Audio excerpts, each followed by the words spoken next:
दोन भावांनी नांगर ओढून जमीन कसली. बैल जोडी नसल्यानं नांगराला जुंपण्याची वेळ. बळीराजाच्या जिद्दी समोर गरिबी हरली. गंभीर सर जोडीने गाडीने असंच करावं लागतं साहेब. एखाद्या वरती आत्महत्या करायचा विचार येतोय, काय करावं. निसर्गाचा लहरीपण, डोक्यावर कर्जाचा डोंगर आणि त्यातच गगनाला भिडलेली महागाई. या दुष्टचक्रात सापडलेला आपला बळीराजा सध्या किती हतबल झालाय याचं मन सुन्न करणारं चित्र जळगाव जिल्ह्यातून समोर आलं. बैलजोडी भाड्यानं घ्यायला किंवा खरेदी करायला पैसे नव्हते म्हणून रडत न बसता दोन सख्या भावांनी स्वतःलाच नांगराला जुंपून घेतलं आणि 4 एकर शेत नांगरून काढलं.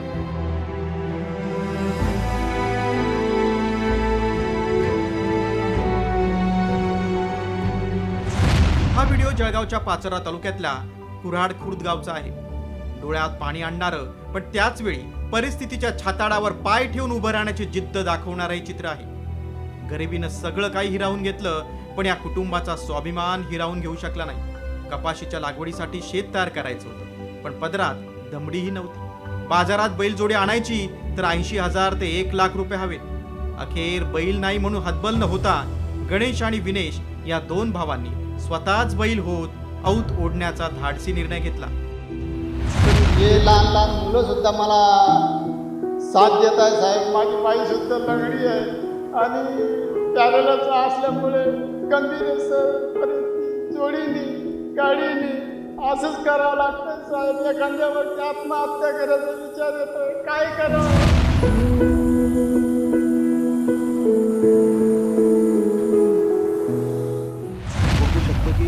ह्या 5 एकर शेतामध्ये हे तिघं बाप बेटे आहे. ते स्वतः शेतामध्ये चारी पाडताना आपल्याला बघायला मिळतं. यांच्याकडे कुठलीही बैलजोडी नाही आहे.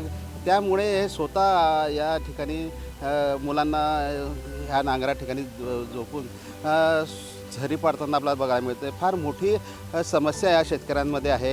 या शेतकऱ्यांना कुठल्याही या ठिकाणी अर्थसहाय्य मिळत नाही आहे कारण की बरंचसं कर्ज या ठिकाणी या शेतकऱ्यांना आहे. संतोष रतन माळी यांनी उमरदे शिवारात दुसऱ्याची 4 एकर शेती कसण्यासाठी घेतली. मात्र आर्थिक संकटामुळे त्यांच्याकडे बैल खरेदी करण्यासाठी पैसे नव्हते. ट्रॅक्टर किंवा बैलजोडी भाड्यानं घेणंही अवक्याबाहेर होतं. अशावेळी बापाची हतबलता मुलांनी पाहिली आणि स्वतःलाच अवताला जुंपून घेतलं. भर उन्हात दिवसभर या बाप लेकांनी 4 एकर शेतात कपाशीसाठी सऱ्या पाडल्या.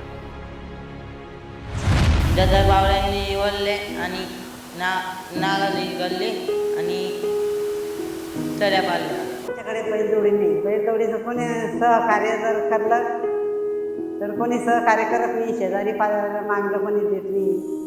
आमच्याजवळ पैसे नसल्यामुळे आमच्याजवळ बैलजोडी नाही. मात्र परिस्थिती कितीही बिकट असली तरी या दोन भावांनी दाखवलेली जिद्द आणि कष्ट करण्याची तयारी गरिबी हरली आणि जिद्द जिंकली याचीच साक्ष देते. तर दुसरीकडे सरकार शेतकऱ्यांच्या कल्याणाच्या गप्पा मारतं मात्र जमिनीवरील वास्तव वेगळंच असल्याचं पुन्हा एकदा समोर आलंय. संजय महाजन, साम टीव्ही, जळगाव.